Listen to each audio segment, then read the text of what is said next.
Tout d'abord, merci pour les 2 cadeaux que tu nous fais, Hicham et Zach. Ouais. Nous ramener 2 perles comme ça dans le futsal à la Ligue, waouh! Ben oui, après, on va pas se voiler la face. Zach, il est là depuis quand on a présenté l'équipe. Zach était déjà avec nous déjà en mois de juin. On a présenté l'équipe au mois d'août et il était bien présent. Il a préparé les entraînements avec nous au mois d'août. Après, je sais que sa priorité reste au Boken. Après, Hichem, c'était la cerise sur le gâteau. Hichem voulait... il a toujours apprécié notre club. Après, voilà, on ne peut pas s'aligner, s'aligner au grand club qui est au Boken et qui était le plus grand club pendant des années en D1, en Ligue. Hein. Et ben voilà, il a fait ce pas, on a discuté ensemble, il était vraiment heureux de venir chez nous et depuis très longtemps, il est chez nous. Je ne me suis pas renforcé de ces 2 éléments pour les playoffs. On n'est pas encore aux playoffs. Il nous reste encore 4 points à prendre pour être sûr d'être dans les playoffs. On va tout faire. Il nous reste 5 matchs. Il nous reste 2 victoires où on va prendre 4 points. Et après, là, on sera dans les playoffs. Et après, je crois qu'eux vont nous apporter quand même un peu cette expérience. On l'a vu en deuxième mi-temps. À un moment donné, Hichem, il calme. Zakaria, il essaye encore un peu plein de petits trucs. Mais il doit s'adapter à tous mes jeunes. Et après, mes jeunes sont... C'est pas pour te dire, j'ai 2 grands joueurs qui sont là aujourd'hui, qui sont venus les 2 cerises sur le gâteau, comme tu dis. Mais quand je vois mes jeunes encore jouer aujourd'hui, ils ont rien à leur envier. Parce que j'ai des jeunes avec des qualités et du talent, avec un très beau niveau. Après, bon voilà, et je crois qu'ils sont encore un peu bloqués quand ils jouent peut-être avec eux 2. Ils ont déjà fait 3 matchs avec Zakaria. Et voilà, après, c'est rien. C'est chapeau à eux qui ont voulu venir à Saint-Odile, chapeau à moi qui les ont acceptés et on s'est mis d'accord avec les joueurs, le club. J'en parle beaucoup avec Adriano et Adri il s'entend super bien avec tous les 2, déjà beaucoup avant, déjà le temps d'Oboken et voilà. Tu parles des playoffs parce qu'on avait déjà parlé une fois dans une interview de se renforcer, de prendre des joueurs exprès. Ce n'est pas ta politique et tu l'as rappelé. Oui, bah oui, c'est pas ma politique. Aujourd'hui, je peux encore en avoir 2 ou 3 hein, si je veux. Hein. Mais après, c'est d'écarter des jeunes de chez moi. Aujourd'hui, j'ai expliqué clair et net dans mon vestiaire. Les 9 qui étaient présents, il m'en manque un. Nathan Durieux, s'il est champion avec le AREC Mons au football en pleine, j'espère qu'il fera partie de mes 10 joueurs avec un potentiel pour jouer les playoffs.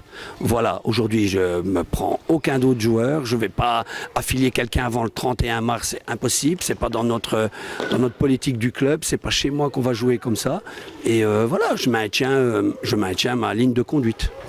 J'avais la semaine passée, j'ai justement fait Procolor contre Picardie et on parlait du match suivant. C'était chez toi et il disait oui, c'est une équipe qui joue ensemble depuis quelques années, donc ils se connaissent tous, donc attention. Mais je vais te dire, si on peut parler, je vais dire, j'ai créé mon club en 2010 et en 2011. Mais aujourd'hui sur le terrain, j'ai 5 joueurs qui ont joué ensemble en 2011. Ça veut dire que c'était des gamins. D'accord, et voilà. Et après est arrivé l'un ou l'autre supplémentaire et j'ai jamais. Et c'était mon but d'arriver avec eux le plus haut possible. Je crois qu'aujourd'hui avec eux j'ai été champion, avec eux je suis monté en D1, avec eux je suis en quart de finale de Coupe de Belgique qui va être un match hyper important contre une belle équipe de Oasis et après voilà, on veut aller le plus loin possible. Moi, on va pas se voiler la face. Hein. J'avais dit dans les 3 ans, moi je voulais être dans les playoffs. Je crois que j'ai pas menti. Je tiens mon discours. Après, voilà, chaque année ou chaque match qu'on fera aura sa belle petite histoire pour le club de Saint-Odile. Et je veux continuer. Et quand tu vois aujourd'hui encore le public qu'il y avait dans les gradins, c'est magnifique. Ça fait que chaud au cœur. Ça fait plaisir de voir tous des jeunes de la région, et qui viennent voir leurs potes. Parce que moi, c'était ça ma priorité. Ils viennent voir leurs potes, ils viennent s'amuser avec leurs potes. J'intègre le public avec notre joie. Ils peuvent venir dans notre vestiaire discuter. Je bloque la porte à personne, je ferme la porte à personne. Pour en revenir au match, à la première mi-temps, je vais dans le vestiaire, enfin à la fin de la mi-temps, je vais dans le vestiaire de l'arbitre un petit peu discuter avec l'arbitre, un peu de la première mi-temps. Il me disait un sentiment qu'aucune des 2 équipes ne voulait perdre. Donc on avait la peur de perdre. Tu partages cet avis ? Mais Je vais analyser ma première mi-temps quand je suis rentré dans le vestiaire.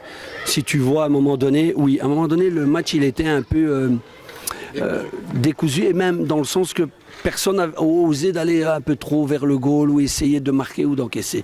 Il a fallu cette petite erreur qu'on fait pour qu'on donne un coup franc et qu'on bouge dans un mur et qu'il marque, pour qu'on essaye un peu de se mettre dans le match. Et quand tu vois, à la 14e, on était déjà à 4 fautes. C'était énorme. On voyait que le moment de crispation, de mauvais petits trucs, parce que quand tu fais des fautes, c'est parce que t'es pas bien dans ta tête, ou alors tu fais une mauvaise passe, ou t'es pas bien positionné sur le terrain et tu veux arracher. Après, j'ai vu une très belle équipe de Procolor, hein, il faut rester réaliste. Maintenant, je leur souhaite qu'ils soient au play-off. Après, la porte est ouverte au play-off. Hein. Quand je vois que le 8e peut encore jouer les play-offs, aujourd'hui, il n'a rien qui est fermé. Il n'a pas que 4 grandes équipes qui sont tout en haut, c'est ça qui me fait plaisir. Et pour moi, il a 8-9 belles équipes dans ce championnat qui peuvent encore détendre une place dans les play-offs. J'en étais, oui. Donc, je reprends. Donc voilà l'analyse de la première mi-temps. Deuxième mi-temps, l'étincelle est là. Oui, l'étincelle est là. C'est après. Entre parenthèses, on t'a quand même encore entendu crier dans le vestiaire. Un bon coup de gueule de patte encore une fois dans le vestiaire qui a porté ses fruits. Mais j'essaye toujours de parler calmement. Je leur explique leur boulette de première mi-temps. Et on en a fait 2, ils ont marqué 2 goals. Il faut rester réaliste. Et après j'ai toujours cette rage parce que j'essaye de leur inculquer quelque chose que j'ai pas eu la chance qu'ils ont eu. J'ai pas les qualités qu'eux ont. J'avais jamais ces qualités qu'aujourd'hui tous les joueurs qui sont dans le vestiaire ils ont. Je vais pas me prendre la tête, mais j'adore le futsal. Je vais pas me lancer les fleurs. Je connais le futsal. J'essaye de m'impliquer dans le futsal le maximum. Et j'apprends tous les lundis jusqu'au vendredi, jusque le dimanche quand je coach mes jeunes, parce qu'on apprend tous les jours. C'est à 52 ans, on apprend toujours. Hein. J'allais justement te le dire, à ton âge, tu apprends encore dans le futsal. Oui, j'apprends encore, parce que j'écoute l'un ou l'autre conseil de l'un ou l'autre joueur. Allez, je vais encore répéter toujours le même, mais je parle énormément avec mon fils à la maison du futsal. Je parle énormément du club. Quand je vois que lui veut s'arracher, quand je vois ce qu'il fait là sur le short, après c'est pas méchant, c'est resté correct, le match est resté correct. Après l'arbitrage, il était peut-être, on a beau à dire, mais j'ai expliqué à la mi-temps. L'arbitrage, qu'il est mauvais ou qu'il n'est pas mauvais, il a toujours raison. Après, voilà, j'aurais eu peut-être 10 ans moins, j'aurais dit ouais l'arbitrage chic, non, c'est fini. Je me casse plus la tête avec l'arbitrage, ils sont là, ils font leur taf, chapeau à eux qui sont là, parce que des matchs comme ça tendus, tu sais, un arbitre ou 2 arbitres, que quand ils ont un match que c'est 1 plus 4, 1 plus 5, le match il est relax. Quand t'as un plus 1 et on fait un plus 2, et il reste encore 2 minutes, on peut faire le plus 3, malheureusement ils font le plus 1, à 4-3, voilà, c'est parce que le match il était plié, il était fini, mais il reste encore 5 minutes, c'est un autre discours. Hein. J'allais justement y venir, tu préfères avoir des scores de 4-3 que des 7-1 par exemple? Et moi je le ai dit dans le vestiaire et je le répète toujours. Hein. Moi, pour jouer les playoffs, pour jouer le titre, gagner tous les matchs 1-0, je suis l'homme le plus heureux. Hein. Moi, il ne faut pas marquer 20 goals. Hein. Moi, je ne regarde pas le classement. Moi, je regarde le classement, donc c'est le moins de goals possible. Ça, c'est ma priorité. Et c'est ça qu'encore on travaille aux entraînements. C'est ça que je leur explique. C'est ça que j'ai toujours mon coup de gueule parce qu'on fait des petites erreurs encore. On prend des goals trop faciles et ça, je n'accepte pas. C'est ça mon petit hic. Que j'ai aujourd'hui 100, je crois qu'aujourd'hui, on va monter à 110 goals, 111 goals. C'est pas ça qui m'intéresse. C'est pas ça qui m'intéresse. Je regarde les goals que j'encaisse. Ça, c'est ma priorité. Parce que pour jouer les playoffs, il ne faut pas encaisser beaucoup de goals. Il ne faut pas en marquer beaucoup. Si un jour tu veux jouer les playoffs et que tu veux aller le plus haut possible, il faut être correct dans plusieurs domaines, surtout défensifs. La semaine prochaine, Pat, le programme? Non, la semaine prochaine, on va à Ottergem.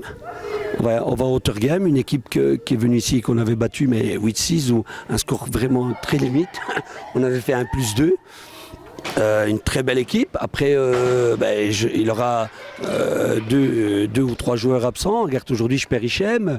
Adriano, il est quand même bien blessé et je dois l'économiser. Je dois faire attention à sa blessure.